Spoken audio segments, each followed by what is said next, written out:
I am seriously stoked to get started on this OBS project. Truck is over at the other shop right now, so we're gonna start tearing it apart there so we can leave the stuff that we don't need here out of our way, if you will. Only problem is I have to carry tools over there to do the work, so let's get it.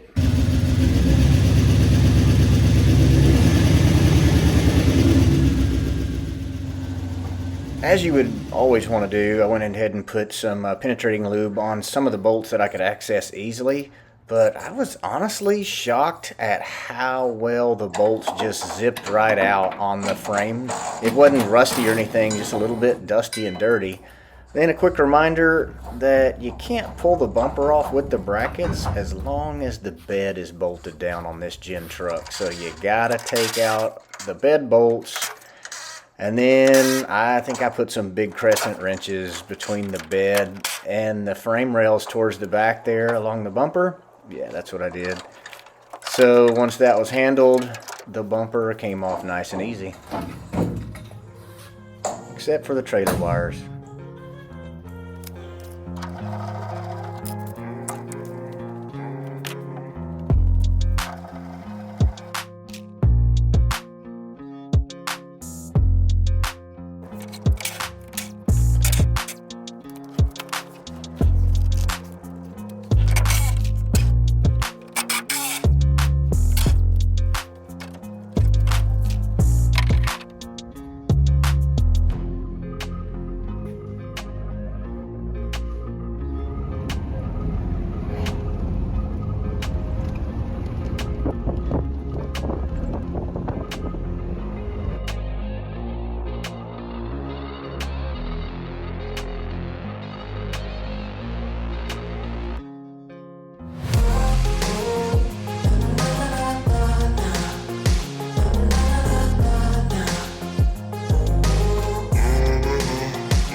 Got our 350 safely out of the truck and ready for a Facebook Marketplace buyer.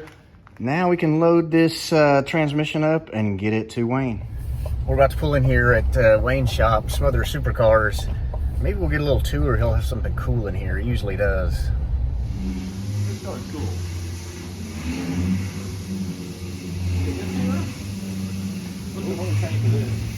Oh, somebody didn't spare much expense either. It's got forge lines on it. Yeah. Well, what is this guy? This is an original owner, 68 Hemi Charger RT, all matching numbers, and it's a lady. This is custom. Bought it brand new, still owns it. How many times do you see that original owner of Hemi car? That's a female. The car's about to get the throttle shaft moving replaced. We still haven't gotten it back. It's been 3 months now.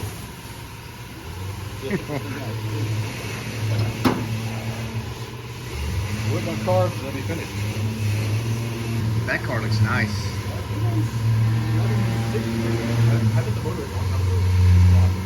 On street tires or anything? Okay. Stock stroke 440. GTS, was it here last time? Yeah, it's been here a while. It's getting there. I got the motor tray down. It's kind of good as to go. Like an H1? H1. Wagon? Doing a ground up. There's a frame split. We'll put 800 horsepower Duramax in with the Allison stuff on that. Painted it painting in it. On the Chevelle. GTX? Yeah. Yeah, this Chevelle looks nice. We're fixing the brakes on it and fixing some paint issues. Was this the LS supercharged car, or what was this? I can't... It's an LS, Okay. but it's not supercharged. Okay. It's a pretty color. So if you want a Hemi Cuda clone, we're building a purple one for a guy. Oh, okay. This is an 800-mile Hemi Cuda. 800 original miles. It's been a race car its whole life.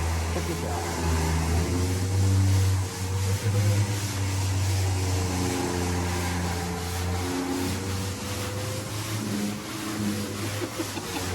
Oh, Cut my holes under the door, goodness. and then cut the inside of the doors out the same way. Isn't that funny? Oh, yeah. That's the way it is. 800 original miles. All matching numbers for a big car. Wow. Golly, you know what? That smell, I don't miss it. Yeah, exactly. That filler. Work. Oh, it smells like work. That's like that Mexican guy. Can you handle a regular? Well, this car was here last time I was here. Yeah, that's fine. Yeah. You were going to put it in Meekum or Bear Jackson or what? No, that was a different car. Oh. It's a twin to this. So that car was a full 40. The other car was a full 44 rail console car. It's originally B5 Blue, and the guy in Sperry owns this. This car is my car. Okay. It's basically an unrestored Survivor, a full 46 spec. I'm not going to call him car. It's pretty good shape. Mostly original interior. And this extension's new since I was here Yeah, last. I just did that a few months ago. Yeah. Oh, that's cool. But yeah, I'm actually going to drive this to Atlanta this weekend, and we're going to drive it on the Atlanta Speedway. There's a big aero car get together. Okay. So there's 100 wing cars and cyclone spoilers and stuff all going to make laps on the Atlanta Speedway on Wednesday, and then Talladega on Friday. Oh, getting a twofer. Yep. So I put a new heater core in it yesterday. I changed the gears out. I went from 355s to 294s. Oh, that'll be nice. So I'm cruising on the highway. But yeah, we're actually going to drive the whole way there. I mean, is it comfortable though? Like, Yeah. the ride's nice, Yeah, right? power steering, the power disc brakes. No air conditioning, but it's kind of cool. So Yeah. Oh, no, it has air conditioning. yeah, 2 windows. These triangle things, I've seen them before. This is your car? No, it's customers. We're getting the engine going back together right now. It's a 326, and it should be finished today, and we'll hopefully stab it tomorrow back in the car. So that's why the garage open goes. Get ready to move it over there. That's a nice looking car. And I noticed in your new shop, you got all these nice little LED panels that are plug in. Yeah, I go on Amazon for like $38 a piece. Ah, Isn't that crazy? is this car green? Yeah, it's green. It's F5 green. Oh, Yep. Cyclone. Have you ever seen this car before? One of these? This is a Rambler Scrambler. This is a factory paint on this car. It's all original paint. In fact, look at this hood scoop. These cars are all 390s and they're all 4 speeds. I made around 1,500 of these. there's 1,500. That's it? Mm-hmm. That's a factory hood scoop. A factory paint scheme. Shut up. This car is unrestored. All original. Air cleaner, engine, transmission, it's all original stuff. Wow. They all came the same way. There was no options. You can only pick. There's 2 paint schemes. This is an A and there's a paint scheme B, but they're all But is it all the same. billboard like this, just a Yes. different color? And that's a little bit different. Actually, it has stripes on the bottom. It's more white. Okay. That's the paint scheme. And the wheels are blue? Yeah, that's factory. Yeah. So Hearst did this conversion for them. Wow. You couldn't get an automatic in them. You couldn't get a radio in them. They're pretty cool. I've always wanted one. Sweet. Well, you got it, huh? Or is that yours? Yeah, it's fine. This I got it for 15 grand.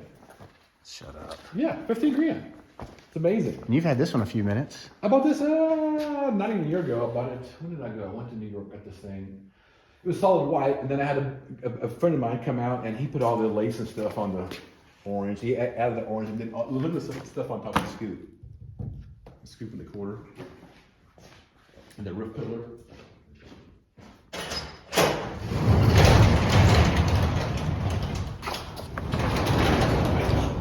Well, is that the drag car that has the turned gold something? You had one of those, didn't you?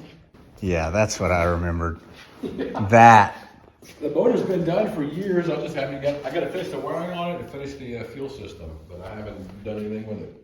I moved, built a new shop, all that stuff, so my car just sat. So my plan is to have my daughter race it here after she gets used to the S10 and the Tour Miss. Brown sugar. I remember now.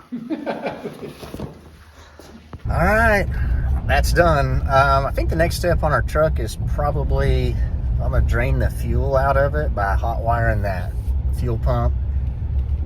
Get the tank down. Probably pull the fuel lines out of the clips inside the fuel rail, as also the fuel pump wiring.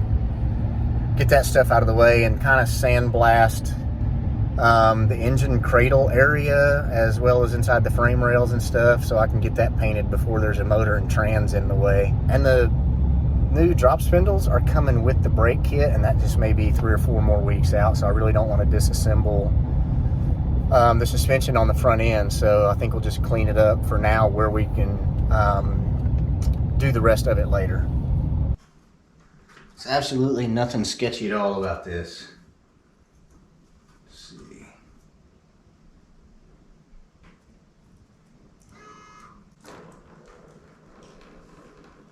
That must be it.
Sorry about how windy it is out today. It's just pretty rough. That completes, for the most part, our teardown, at least for how much we're going to tear down the truck now. So we're not going to start pulling all the rear suspension and stuff out till we do some sandblasting in the frame and some painting and test fit the engine and things like that, because I'm not sure how long it's going to take for that brake assembly stuff to get here. We'll do the flip kit, C-notch, and all that goodness. You see I started pulling the wiring out, and I'm going to take it out of the clips all the way down the frame rail. Fuel tank is out. I've got a bag on both ends of those fuel lines, so that'll protect those when we clean this stuff up and get to spraying. And then of course I'll pull the transmission cross member out of there, and then I'll take that half shaft, I don't know, whatever you call that, with the carrier bearing there in the middle, and have them overhauled. But before I do that, I really want to set this engine and transmission in there and see if it lays the same length with the LS as it did with the small block Chevy. Those mounts that I bought say that it has that option to locate it in the factory spot. Got a lot of parts that are here, and we'll go over all those as we do the install. And again, maybe next time you see it, I'm not sure I'm going to bore you guys with a time lapse of me cleaning and spray painting, but you know what, tell me if you want to see every single thing that you can. Teardowns go pretty fast, and it's not a lot of work because you don't have to be super careful about what you're doing when you're tearing something down. But it's also like when you deal with people, it's super easy to tear someone down instead of finding the good in them and build them up. And I'm not sure why we do that as humans. It's almost like we do it because we feel better if someone else is less than us, but that's not true, because true success is building everyone around you up. and you'll come up with them. So appreciate you guys watching this far, and I can't wait to show you what we have in store in the next video. So stick around. There's my daddy, by the way.